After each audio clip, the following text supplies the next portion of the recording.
اعوذ باللہ من الشیطان الرجیم بسم اللہ الرحمن الرحیم۔ ویسے اعوذ باللہ جو ہم شروع میں پڑھ لیتا ہوں نا خطبے میں، وہ کافی ہوتی ہے، دوبارہ سے اسے ریپیٹ کرنے کی حاجت نہیں ہے۔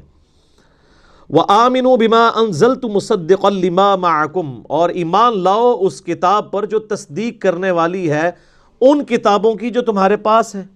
دو اعتبار سے تصدیق کر رہی ہے، ایک تو یہ کہہ رہی ہے کہ وہ بھی اللہ کی کتابیں تھیں، اور دوسری اس اعتبار سے تصدیق کر رہی ہے کہ ان کتابوں میں آخری پیغمبر کی نشانیاں تھیں، گویا کہ آخری پیغمبر اور قرآن کا آنا تمہاری کتاب کی تصدیق ہے کہ وہ کتاب سچی ہے۔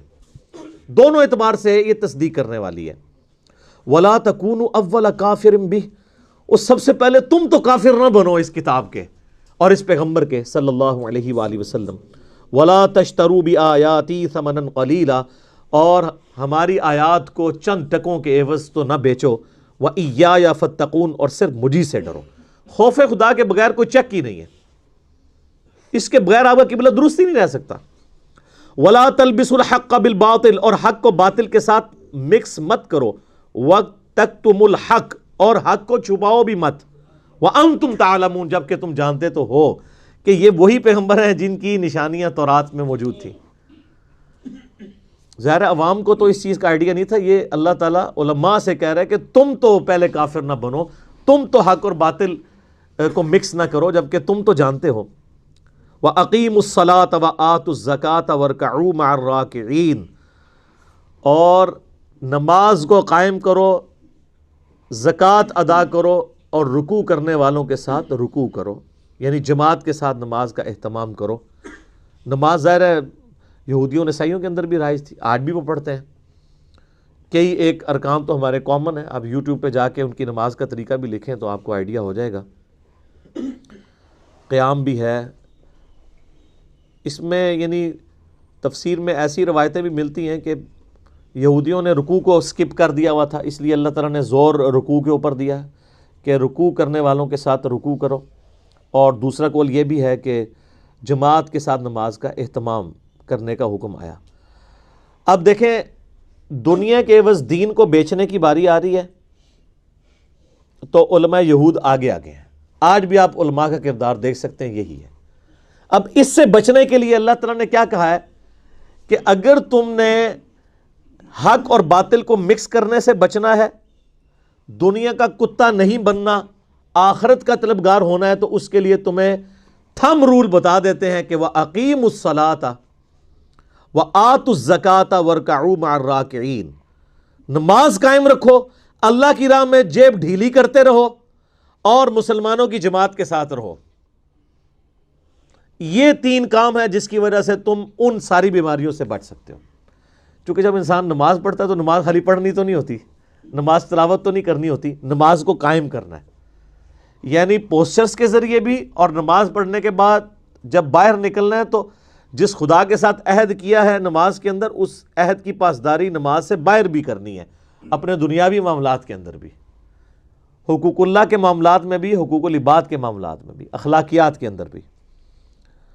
اور جب انسان جیب ڈھیلی کرتا ہے نا جس ہستی کے لیے، تو اس ہستی کی قدر اور منزلت انسان کے دل میں گھر کرتی ہے، اور جو انسان مال خرچ کر رہا ہوتا ہے، مال اور دنیا کی محبت اس سے نکلتی ہے، کیونکہ اس کو یقین ہوتا ہے کہ میرا رب قیامت والے دن مجھے یہ کئی گنا کر کے لوٹائے گا۔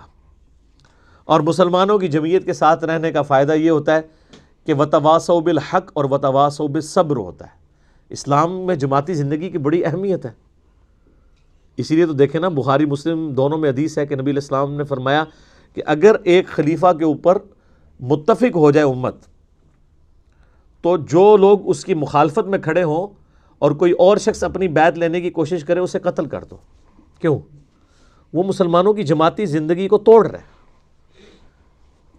اور اسی حدیث کی بنیاد کے اوپر اور سورۃ الحجرات کی جو آیات ہیں کہ مسلمانوں کا کوئی گروہ باغی ہو جائے تو اسے تلوار کے زور پر اطاعت کے اوپر آمادہ کرو، انہی بنیاد کے اوپر تو مولا علی رضی اللہ تعالیٰ عنہ علیہ السلام نے حضرت معاویہ رضی اللہ تعالیٰ عنہ کے خلاف چڑھائی کی تھی جنگ صفین میں، کہ تم مسلمانوں کی جمعیت کو توڑ رہے ہو۔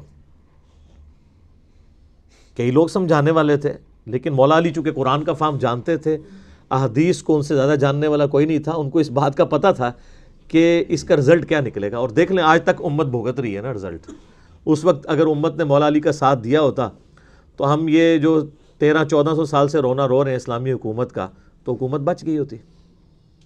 تو جماعتی زندگی کی بھی اہمیت ہے۔ اب دیکھیں علماء ہی کے بارے میں آ رہا ہے، اَتَأْمُرُونَ النَّاسَ بِالْبِرِّ، کیا تم لوگوں کو تو نیکی کا حکم دیتے ہو، وَتَنْسَوْنَ أَنفُسَكُمْ، اور اپنی جانوں کو بھول جاتے ہو۔ آپ کو پتہ ہے یہ جو یہودیوں کے پریسٹ تھے، یہ یروشلم میں بیٹھ کے لوگوں کو دعوت توحید دیا کرتے تھے، جس چیز کو وہ توحید سمجھتے تھے، اور سودی سارا کاروبار بھی وہی لے کے چل رہے ہوتے تھے۔ اس لیے تو اللہ تعالیٰ نے ان کے اندر منجی بنا کر، ہادی بنا کر، مہدی بنا کر سیدنا عیسیٰ علیہ نبینا علیہ الصلوۃ والسلام کو مبعوث کیا، اور جب انہوں نے یروشلم میں جا کے علماء یہود کے خلاف تقریریں کرنی شروع کی تو یہ یہودی علماء ان کے مخالف ہو گئے، حالانکہ حضرت عیسیٰ علیہ السلام خود بنی اسرائیل سے تھے، یہودی النسل تھے، حضرت عیسیٰ خود یہودی تھے نسلاً۔ چلے ہمارے نبی علیہ السلام تو بنو اسماعیل سے تھے، ان کا انکار تو ان کے پاس کوئی ایک لیم ایکسکیوز موجود تھا، حضرت عیسیٰ علیہ السلام کے انکار کا تو کوئی ان کے پاس جواز نہیں تھا، وہ تو ان کی نسل میں سے تھے۔ لیکن چونکہ حضرت عیسیٰ علیہ السلام نے ان کی غلطیاں ہائی لائٹ کی، کن کی؟ مولویوں کی، ظاہر عوام تو نہیں تھی وہاں پہ، تو انہوں نے کہہ دیا کہ یہ تو دجال ہے، نعوذ باللہ۔ اور وہی لوگ جنہوں نے بچپن میں یعنی شیر خوارگی کی عمر میں حضرت عیسیٰ علیہ السلام کا کلام سنا ہوا تھا کہ وہ اللہ کی طرف سے معجزانہ طور پہ پیدا ہوئے، انہوں نے کہنا شروع کر دیا یہ ولد الحرام ہے، ولد الزنا ہے، نعوذ باللہ۔ تو میں ایسی کہنا مولوی کنی پیڑی شے ہے کہ پیغمبر آ جائے نا تب بھی مولوی بات نہیں مانتا۔ حضرت عیسیٰ علیہ السلام سے بڑھ کے کوئی سمجھا سکتا تھا؟ الٹا ان کے قتل کے فتوے جاری کیے، پھر اللہ تعالیٰ نے حضرت عیسیٰ علیہ السلام کو زندہ آسمانوں پہ اٹھا لیا۔ تو یہ وہی چیز ہے، اور حالت یہ تھی کہ لوگوں کہتے تھے نیک بنو اور خود ساری برائیاں کرتے تھے، اپنی جان کو چھوڑ دیتے۔ وَأَنْتُمْ تَتْلُونَ الْكِتَابَ، جبکہ تم خود کتاب کی بھی تلاوت کرتے ہو، تورات کی، اس کے باوجود لوگوں کو کہتے ہو نیک بنو، اپنی جانوں کو بھول جاتے ہو۔ افلا تعقلون، کیا تمہیں عقل بھی نہیں ہے؟ یہ مجھے بتائیں خطاب کس کو ہو رہا ہے؟ کتاب کون پڑھ رہا ہوتا ہے؟ مولوی علماء، کہ تم خود اتنے بڑے شیخ القرآن ہو، تم نے تو تفسیریں بھی لکھی ہوئی ہیں، تم تو بہت بڑے محدث بھی ہو، تم تو شارح حدیث بھی ہو، اور اپنی جان کو بھولے ہوئے ہو، لوگوں کو کہہ رہے ہو قرآن و سنت پہ چلو، اور خود قرآن و سنت کو تم نے پشت پہ ڈالا ہوا ہے۔ اس لیے میں کہتا ہوں کہ دنیاوی ڈاکٹرز، انجینئرز اور پروفیسرز کا کم از کم آپ ان کو یہ کریڈٹ دیں گے کہ اگر آپ بھرے مجمع میں بھی، بھری کلاس میں کسی فزکس کے پروفیسر کو یا میتھمیٹکس کے پروفیسر کو جو اس کی ٹیکسٹ بک اس نے لگوائی ہوئی ہے اس کی بنیاد پہ اس کی وائٹ بورڈ کے اوپر لکھی ہوئی غلطی کو ہائی لائٹ کریں تو وہ کبھی بھی آپ پہ غصہ نہیں کھائے گا۔ ہم خود یونیورسٹی سے پڑھے ہوئے ہیں، تو میں تو خیر چونکہ پوزیشن ہولڈر بھی تھا اور شروع سے ہی شرارتی تھا، تو میں تو پہلی لائن میں بیٹھا ہوا ہوتا تھا، تو میرے شر سے تو بڑے کم ٹیچرز بچے ہیں، یعنی میں ہر چیز کو ہائی لائٹ کر دیتا تھا اس وقت بھی، تو میں نے نہیں دیکھا آج تک کسی ٹیچر نے غصہ کھایا ہو۔ الٹا وہ سب سے زیادہ پروٹوکول دیتے تھے، کوئی ایشو آتا تھا اسائنمنٹ کا، کوئی کلاس کو اس اعتبار سے گائیڈ لائنز دینی ہوتی تھی تو وہ مجھے میری ڈیوٹی لگاتے تھے کہ یہ کرے گا، کیونکہ وہ سمجھتے تھے کہ یار یہ چیزوں کو سمجھتا ہے۔ لیکن کیا یہی حوصلہ ہمارے علماء میں موجود ہے کہ وہ بندہ جو ہر جمعے کے خطبے کے بعد چاہے علیحدہ کمرے میں لے جا کے اس عالم کی غلطی نکالے، اور وہ عالم اگلے جمعے میں کہے کہ جی یہ بندہ ہے، باقی سارے چوڈو بیٹھے ہو، اے بندہ میری تقریر صحیح سندا جے، میں نہ ہوں تو یہ کوئی مسئلہ پوچھ لیا کرو، اگر میں نہ ہوں تو اس سے مسئلہ پوچھ لیا کرو۔ تو کیا خیال ہے ایسا ہوگا؟ تو پھر عزت کس چیز کی آپ اویل کروا رہے ہیں؟ پھر کہتے ہیں دنیاوی ٹیچرز کی عزت ہے، علماء کی کوئی عزت نہیں۔ سر علماء اپنی عزت کروائیں نا، علماء اپنے اندر کوئی ایک خوبی ایسی پیدا کریں جو دنیاوی ٹیچرز کے اندر موجود ہے۔ دنیا سے مراد جسے آپ دنیا سمجھتے ہیں، ہم تو اسے بھی دین کا علم سمجھتے ہیں، کیونکہ ایکوائرڈ نالج ہو یا ریویلڈ نالج دونوں اللہ کی طرف سے۔ وَاسْتَعِینُوا بِالصَّبْرِ وَالصَّلَاةِ، اور اے مولویو، اے علماء یہود، مدد چاہو صبر کے ذریعے اور نماز کے ذریعے اللہ تعالیٰ کی۔ مراد یہ ہے کہ اگر یہ مفلسی کی زندگی ہے تو بجائے پیسے لے کے فتوے دینے کے اور اپنی چودراہٹ قائم کرنے کے، صبر سے کام لے لو، روکھی سکھی کھا لو۔ مدد لینی ہے تو مال کے ذریعے نہیں، صبر کے ذریعے، والصلاۃ، اور نماز کے ذریعے۔ نماز پڑھو گے اللہ پہ یقین بڑھے گا تو دنیا سے یقین اٹھے گا۔ صبر اور نماز کے بغیر آپ کو دنیا کو 3 طلاقیں دینا ناممکن ہو جائے گا، بہت مشکل کام ہے۔ تو اللہ تعالیٰ نے علماء یہود کو کہا کہ اگر تم نے اللہ کا راستہ اختیار کرنا ہے پھر تمہیں صبر کرنا پڑے گا، پھر جدادیں تو نہیں بنے گی۔ ظاہر ہے کہ وہ اپنی اپنی مسندوں پہ بیٹھے ہوئے تھے۔ نبی علیہ السلام جب ہجرت کر کے مدینہ شریف آئے تو یہودیوں کے قلعے تھے، ان میں وہی سب کچھ کرتے دھرتے تھے۔ آپ ذرا ایک لمحے کے لیے امیجن کریں اگر وہ یہودی اسلام قبول کر لیتے تو ان علماء یہود کا کیا سٹیٹس ہونا تھا۔ نبی علیہ السلام جو ہے وہ لیڈر ہونے تھے، ٹھیک ہے، تو انہوں نے کہا کہ بھی نبی علیہ السلام لیڈر ہوں گے، کل کو کوئی چندہ ہوگا وہ نبی علیہ السلام کے بیت المال میں جائے گا تو ہماری تو سٹیٹس ہی ختم ہو جائے گا۔ تو ان ساری چیزوں کے اوپر چیک کیا ہو سکتا ہے کہ آپ روکھی سکھی کھا کے اپنی آخرت کا سودا تو نہ کرو۔ جو سورہ توبہ میں ہے کہ اللہ تعالیٰ نے مومنین کی جانیں اور مال جنت کے بدلے میں خرید لی ہیں۔ خوشخبری ہو تمہارے لیے ایسی بیعت کے اوپر کہ تم نے اپنا جان اور مال اللہ کو بیچ کے ہمیشہ کی جنت اس سے لے لی ہے۔ تو یہ تو صبر والا ہوگا نا، وَتَوَاصَوْا بِالْحَقِّ وَتَوَاصَوْا بِالصَّبْرِ۔ تو مدد چاہنی ہے نا تو صبر و نماز کے ذریعے اللہ کی مدد چاہو۔ اچھا، یہ ہمارے جو بریلوی اور شیعہ علماء جو ہے نا ان کے آپ علمی لیول دیکھ لیں، وہ یہ آیات پڑھ کے نا غیر اللہ کی مدد ثابت کر رہے ہوتے ہیں۔ من دوستوں کو لینا دینا اس دا کسی چیز دا۔ اچھا، ان سے کہیں وَاسْتَعِینُوا بِالصَّبْرِ، کہتے ہیں جی غیر اللہ سے مدد جائز ہے، قرآن میں ہے صبر سے مدد چاہو نماز سے۔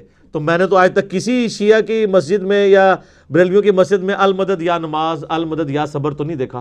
کوئی کسی نے دیکھا؟ دیکھ لو۔ تو وہ ان کو بھی شرم آئے گی یہ ترجمہ کرتے ہیں، وہ کہیں گے نہیں مطلب یہ ہے کہ جو صبر کرتا ہے نماز پڑھتا ہے اللہ اس کی مدد کرتا ہے۔ تو یہی مطلب تو ہم کہہ رہے ہیں، المدد یا نماز، المدد یا صبر نہیں ہے، کہانیاں کرواتے ہیں۔ اور جو اس کی اصل روح تھی وہ تو کچھ اور تھی۔ اس سے جو ہے وہ یا علی مدد یا شیخ عبد القادر جیلانی مدد ثابت کرنا نہیں تھا، بلکہ اس کا مقصد یہ تھا کہ تمہیں دنیا کا کتا بننے سے بچایا جائے، دنیا کے پیچھے اپنی آخرت برباد نہ کرو۔ اور اللہ نے ساتھ ہی اپنا ایک فتویٰ بھی دے دیا ہے، بڑا گاڑا فتویٰ، وَإِنَّهَا لَكَبِيرَةٌ، اور بے شک یہ بڑا مشکل کام ہے۔ کون سا؟ صبر کرنا اور نماز پڑھنا، یہ بڑا ہی مشکل کام ہے۔ إِلَّا عَلَى الْخَاشِعِينَ، ہاں سوائے ان لوگوں کے لیے جن کے اندر کو خوف خدا ہے نا، خشیت، وہی دنیا کے کتے بننے سے بچ سکتے ہیں، ورنہ بڑا اوکھا کام جائے۔ اچھا، جس کو اللہ کہہ رہا ہے بڑا ہی اوکھا جے کرنا، تو کوئی شک نہ رہ گیا، اور واقعی پریکٹیکلی نظر بھی آ رہا ہے کہ سارے ہی اس راستے پہ چل پڑے۔ لاکھوں میں ایک بھی ڈھونڈنے سے مشکل سے ملتا ہے جس نے دنیا کو 3 طلاقیں دی ہوئی ہوں۔ بلکہ ہم نے تو دیکھا ہے جو بندہ دین کے معاملات میں یعنی انٹر ہوتا ہے نا تو ماشاءاللہ اللہ کا فضل ہو جاتا ہے اس کے اوپر۔ مدرسے میں وہ سائیکل پہ آتا ہے، 3 سال بعد اس کے نیچے گاڑی بھی ہوتی ہے، اللہ کا فضل۔ وہ تو یہی کہتے ہیں نا، اللہ کا فضل۔ اللہ نے فرمایا کہ یہ بڑا مشکل کام ہے، جو صرف خوف خدا رکھنے والے ہیں نا وہ یہ کر سکتے ہیں کہ سبسسٹنس لیول کے اوپر لائف گزارے۔ اور یہ اتنا مشکل کام ہے کہ اس امت میں سب سے زیادہ کامل الایمان کون لوگ تھے؟ صحابہ اور اہل بیت۔ اس زمانے میں بھی دیکھ لیں، آپ کو پتہ ہے سیدنا علی کی مخالفت کی اصل وجہ یہی تھی کہ حضرت علی درویش انسان تھے، فقر کی زندگی گزارنے والے تھے۔ تو سیدنا علی کی خلافت کبھی بھی ایسے لوگوں کو ہضم نہیں ہو سکتی تھی جو دنیاوی منفعت کو بھی ساتھ لے کر چلنا چاہتے ہوں، اسی لیے ان کی مخالفت پہ اتر آئے۔ اس کے لیے سامنے تو کوئی اور بہانہ رکھا جاتا ہے نا، سامنے تو ہو سکتا ہے پاناما لیک آ جائے، کوئی آف شور کمپنی آ جائے، اصل بات کچھ اور ہوتی ہے اندر۔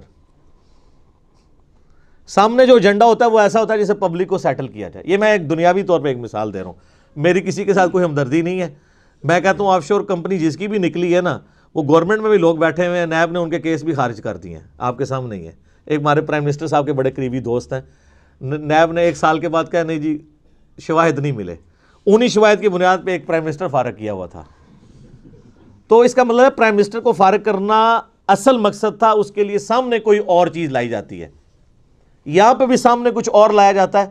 اصل زندگی یہ تھی کہ درویشی کی زندگی مولا علی کے ساتھ کون، اس لیے مولا علی خلافت لینے سے انکار کیا تھا. انہوں نے کہا تھا میں اگر خلیفہ بنا تو پھر عدل ہوگا، عدل نہیں ہوگا تو میں پھر گوشہ نشینی اختیار کروں گا. تو پھر دیکھیں عدل تو پھر عزم نہیں ہوتا نا. انہا لکبیرۃ، بڑا ہی اوکھا کام ہے. یہ پنجابی میں یہ ترجمہ ہوگا، سوائے انہاں لوگوں نے جڑے اللہ کو ڈر جان. اور اللہ نے ان کی نشانی بھی بتا دی ہے. کون ہے وہ لوگ؟ الذین یظنون انہم ملاقو ربہم، وہ لوگ جنہیں یہ یقین ہے کہ انہیں مر کے اپنے رب سے ملاقات کرنی ہے. وانہم الیہ راجعون، اور یہ کہ انہیں لوٹ کر اپنے رب کے پاس ہی جانا ہے، دنیا میں ہمیشہ نہیں رہنا.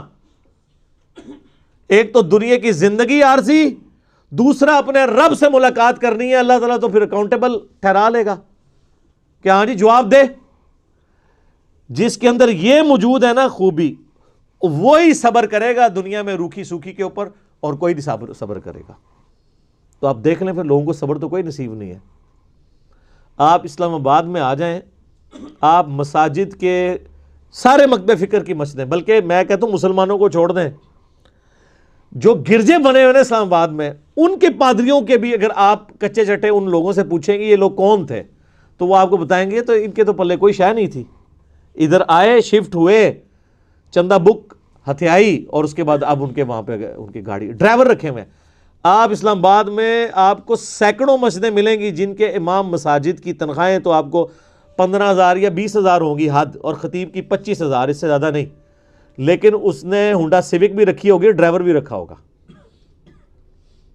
یہ $25,000 کی بات نہیں ہو رہی، پاک روپیز کی بات ہو رہی ہے.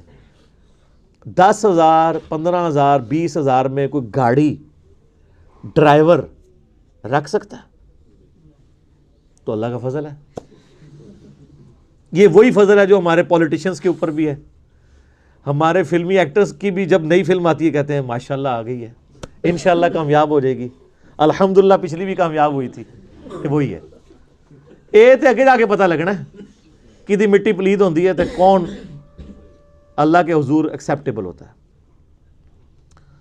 اللہ تعالیٰ ہمارے گناہوں پہ پردہ رکھے اور اپنی طرف رجوع لانے کی توفیق عطا فرمائے. وما علینا الا البلاغ، ہمارا کام تو پہنچانا ہے، کسی کو برا لگے یا اچھا لگے. تو جو اپنے رب سے ملاقات کا امیدوار ہے اور اس کو پتہ ہے کہ میں نے لوٹ کے جانا ہے، وہ بندہ اس کی لائف پھر صحیح گزرے گی.